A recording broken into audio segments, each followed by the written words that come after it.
had been very much, the people are very much interested in this question as regards to interest. You know that in the Holy Quran, it is said that it's forbidden. And concerning banking money, they think that it is the interest that is in it is not actually interest, as some people call it profit. And also they think that it's a matter of trade, that according to the banking system, don't doubt, I have no knowledge, much knowledge about this, but they claim that when the money is banked, the interest that comes in is not actually interest. It is a matter of exchanging of money, like a trade by barter or something like that. Or that when they bank the money, those in the bank borrow the money and give to others. So my question is, actually, what is our view concerning this matter? As the Promise Minister actually has said that whatever comes out of the interest can be given to the Jamaat, and the Jamaat can make use of it.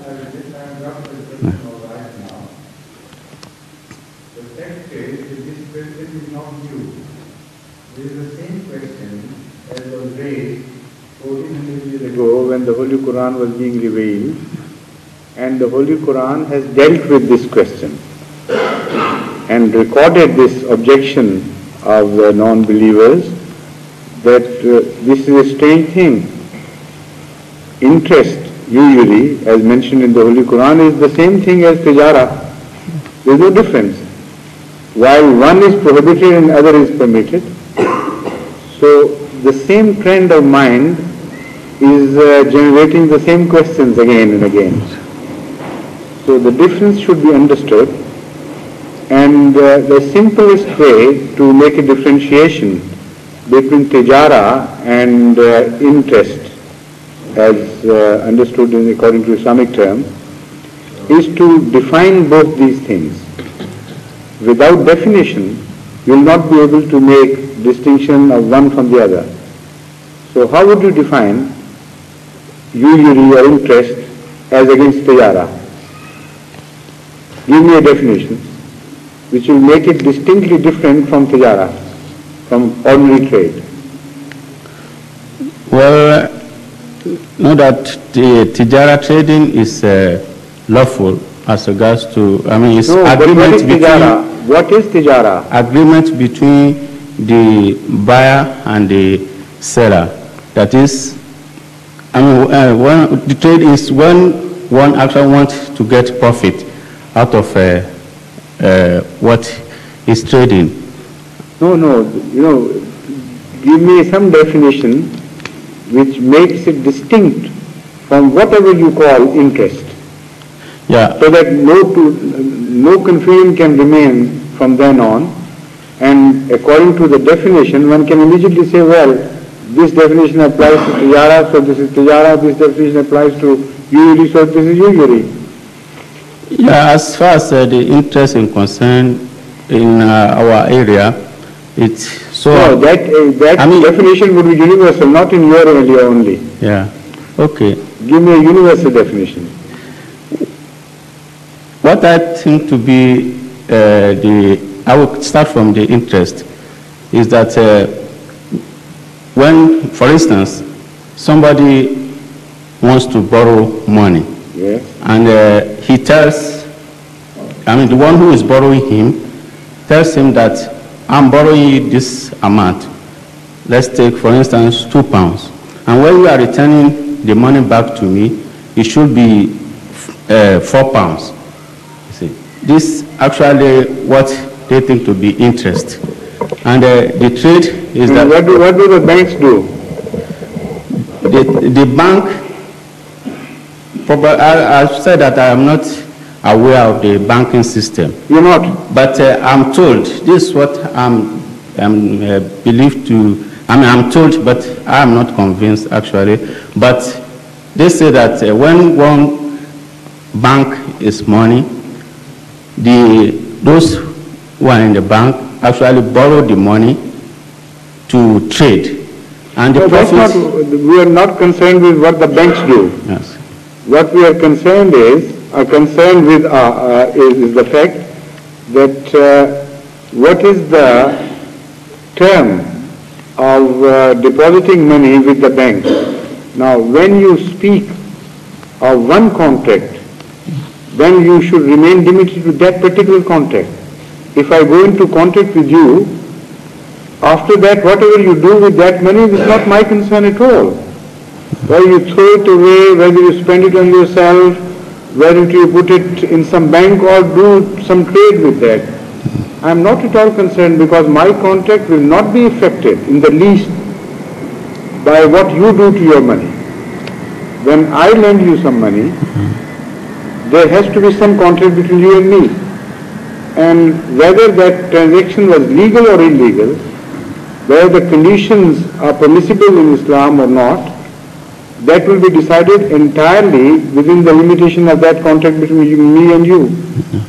So remain limited to that contract which one enters into when he deposits his money into the bank. And forget about what the bankers do with that money. Well, I would like Uzur. Okay, yes, I'm now coming. The matter has come very close to solution now. The fact is that the simplest way to answer this question is to ask the questioner to define what according to him interest is or should be. If he makes a defective definition, he will be caught in that definition. It will not apply to what he considers usury. And if he makes a correct definition, then the banking system would fall into the classification of usury. The definition of interest contract is this, that if you lend money to somebody or borrow, only a promise that your money is guaranteed to increase during the time that the person to whom the money lent is possessing that money, regardless of what he does to that money, regardless of whether that money is actually increasing or decreasing. As far as the lender goes, a guarantee is given to him automatically that his money is going to increase. There is no question of any loss whatsoever. And the time factor will determine the rate of increase. That is the simplest and surest definition of usury. That was in vogue at the time of the Holy Prophet of Islam. Some usury was compound interest type. Some were simple interest. But when the verses of the Holy Quran were revealed, both types of usury were totally banished from the Islamic financial system. Now, applying this definition to the contract between the person, I mean, there is not a regular written contract, but an understood contract between the one who deposits money in the bank and the bank on the other hand. Does this definition apply to that contract? It applies. 100%. Yes. So clearly. So why should you not call it usury or interest? The second thing you raised was, the second part of the question which you raised was, that Hadhrat Masih Maud forbade some type of interest which according to the questioner was not the banking system. But it is totally wrong. If the questioner is an Ahmadi, he should realize that the contract, the conditions of the contract between the one who deposits in the bank and the bank on the other hand were exactly the same at the time of Hadhrat Masih Maud as they are today. And he defined it to be a forbidden contract under the Islamic ban on usury. He left no doubt about it.